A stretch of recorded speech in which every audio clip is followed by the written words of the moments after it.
Welcome to a new video. So this is my session from Saturday, and the goal today was to get some pulling and pressing done, and decided to also do some hang snatches. The original plan was to do them at 70, but because feeling good, decided to do them at 80, and then decided to do them as powers, because I haven't really done hang powers in a little while. So with this movement, they were feeling pretty good. They were moving pretty well. Decided to do 5 sets of 3. Actually did a ton of reps on this day, so definitely good for me. But did 5 sets of 3 of snatch, and then with the overhead press, I attempted to do 3 sets of 8 with 80. I did 8 on the first 2 and 6 on the last one. I had some delusions of doing push press as well, but the overhead press was sufficient enough overhead work for the day. And then did a lot of pulls, so you'll see them.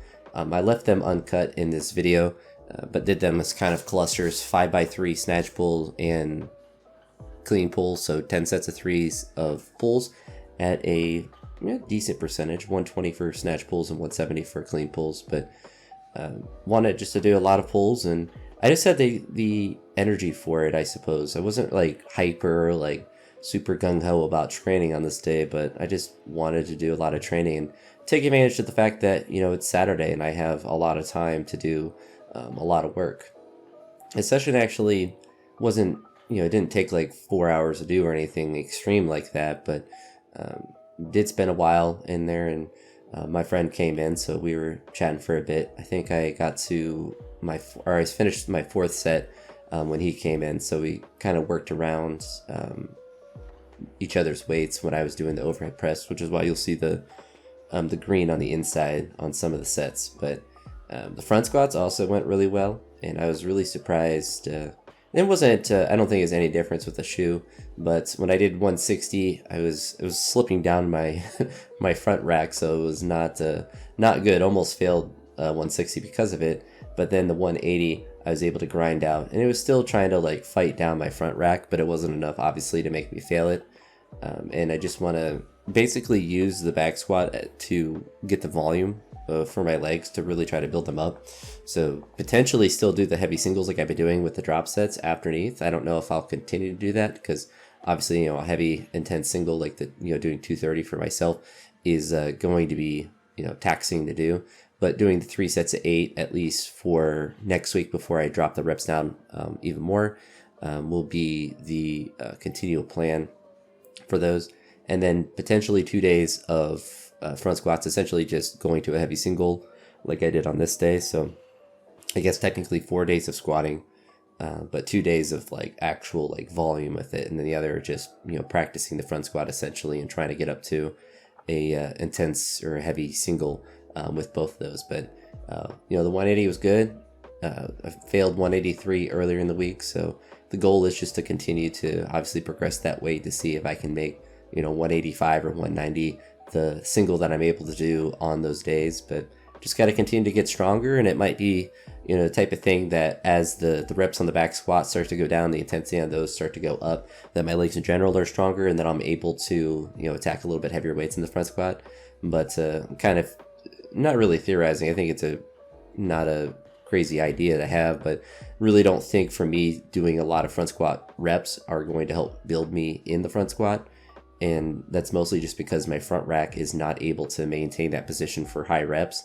And it's, frankly, I can push back squats a lot harder. So I'd rather push those and then use the front squat as a positional practice to, work those heavy singles. But I don't really think doing like sets of 3 or whatever in the front squat are going to do anything other than irritate my wrist or, put me into a bad position and just make it uncomfortable. And maybe I'm just coping because front squats are difficult, but I really feel like getting the volume in the back squats is going to be sufficient for me to build like strength, and then obviously doing stuff like pulls and stuff and pressing will be generally helpful as well as the pullovers, which I did after the snatch pulls and the clean pulls. So I did dumbbell pullovers, and with one dumbbell I got up to 75 pounds, which I'm starting to get to the point where it's kind of difficult to get it into the position. Like the actual movement feels fine, but to like get it back onto my chest and put it back on the ground and then get it from the ground, up into the position is becoming difficult. This is the 180, and I feel like I stayed upright pretty decent, at least going into the bottom. So I don't know if that's just happened to do it on this day or if that was a difference of the shoes. But now for my marathon, my CrossFit workout of snatch pulls and clean pulls. But I had to switch to my other straps because I was using the Alico bar, and they were starting to grip on the bar quite a bit. I was able to do the snatch pulls, I guess, with them, but I switched to my other straps because they go around the more aggressive knurling just a little bit easier. Sometimes the iron mines, they get caught on the knurling of it, which is just kind of a weird feeling and kind of obnoxious because they just, they won't go on properly. But it's neither here nor there, nor is it that big of a deal. I could really honestly probably could do most of the sets with no straps at all. My grip would probably start to fail, but it wouldn't be like if one of my straps isn't perfectly on there, it's not as if my grip wouldn't be able to make up for it. As long as I don't have to do it with hook grip, because I would just rip my hands apart. But with the dumbbell pullovers, I think that I may go back to doing them with 2 separate dumbbells, so I'm able to use a similar load as far as like total amount of weight that I have lifted, because I think before I was using like 35s, and that will kind of allow me to kind of reset the movement. So getting like a 45 or 50 pound or even 60 up to that position won't be as difficult, but it'll also allow both my arms to kind of be in a free range of motion. It feels really good. I really like it, and I like the not doing it in the more difficult way with it perpendicular to the bench, but that is not necessarily the next step to go, but that would be like if I get 2 dumbbells and it gets to the point where I'm at a similar weight, like 70 or 75 pounds with 2 separate dumbbells, like getting it up into that position will be quite difficult. I don't think I'd be able to get up to that kind of weight anyway, but then I might have to go perpendicular to the bench to really start to push that movement. But I could also try to do it with a cable as well. But really just that motion of having my arms above my head, and not necessarily that my arms are completely straight. I kind of let them bend a little bit, but really just trying to stretch the dumbbell down as far down as, what's reasonably comfortable, but not necessarily stretching the muscles, but trying to feel that deep, stretch, I guess. I guess it's a bodybuilder term now that I'm thinking about it, but just to feel that deep stretch, because it's kind of like if you hold up your arm, that muscle I think it's rhomboids, but it's the muscle that's kind of next to the outside of your armpit and underneath your shoulder. So kind of that area. And really in my shoulders themselves, I feel a good stretch. So even just from a mobility aspect, I like the movement, but I really feel like my chest gets some work from it. I didn't get sore from it chest wise in this session.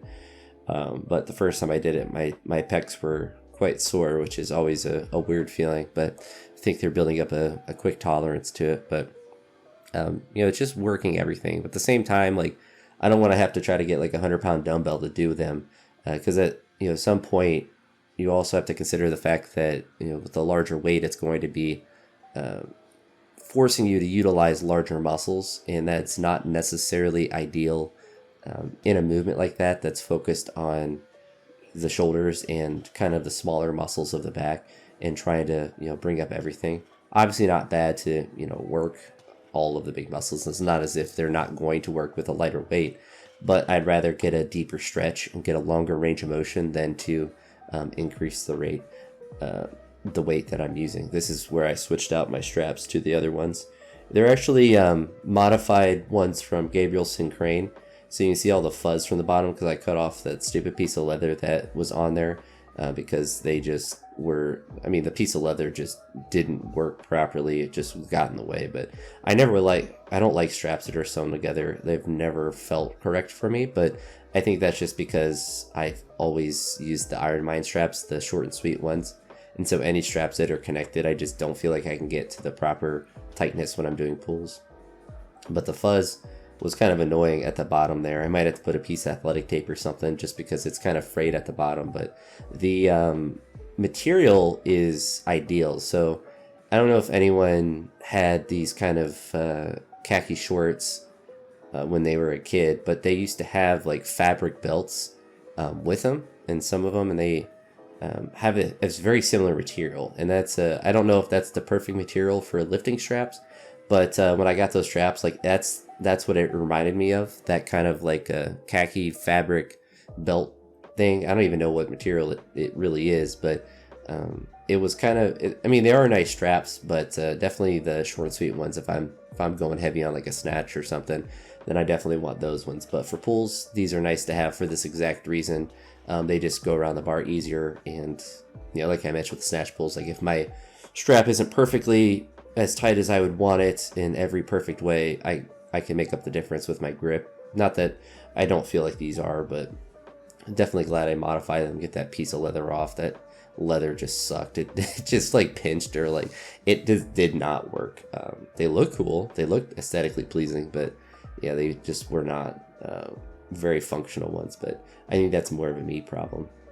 I think I'm gonna do a couple more sessions, maybe one more week with the shoes before I kind of sit down and do a little review with them. But definitely they were more comfortable today, so I think I'm breaking them in slowly but surely. I'll give them a week of training, but I definitely am feeling I didn't have any issues with the strap today, so I think that piece I did successfully kind of bend back on the little piece of metal, so I think that piece is fine. But I find they're comfortable just to walk around with and have on, and I don't have any issues with that, and I feel like they were even more comfortable today. So hopefully that if they feel how they felt today, then they're definitely good. And for my feet particularly, because they're a bit wider at that midpoint, they definitely feel nice in that regard. So I'm enjoying them, and aesthetically they look really pleasing. They're like the nicest part of my outfit. Frankly, look at, got chalk all over my shirt, got sweatpants. They actually aren't that old of sweatpants, but they're not, they're only like a month or two old, but I got chalk and dirt everywhere, and then I got these pristine shoes. But yeah, aesthetically they look really nice, and they're getting more comfortable. The straps are working well as far as pulling them tight. I just have the permanent curse of having a slightly smaller left foot than right foot, but that isn't really too impacted by the shoe at all, and that's something that happens with literally any shoe I've ever had, so it's nothing to do with their shoe in particular. But so far, happy with the shoe. We'll have to see, with a week of training, with everything, if they just continue to feel good, and if they do, obviously, I plan on continuing using them anyways because they're comfortable to wear. And if they, have any sort of issues, I do have the Romaleos to go back to, the old faithful, old reliable. I just wish the Romaleos were just a little bit wider. I would just only ever wear those because those ones feel really good, but they're just a little bit too narrow, so they end up kind of hurting my feet a little bit. But it's unfortunate that my parents didn't make me have dancer feet when I was a kid to have narrow feet.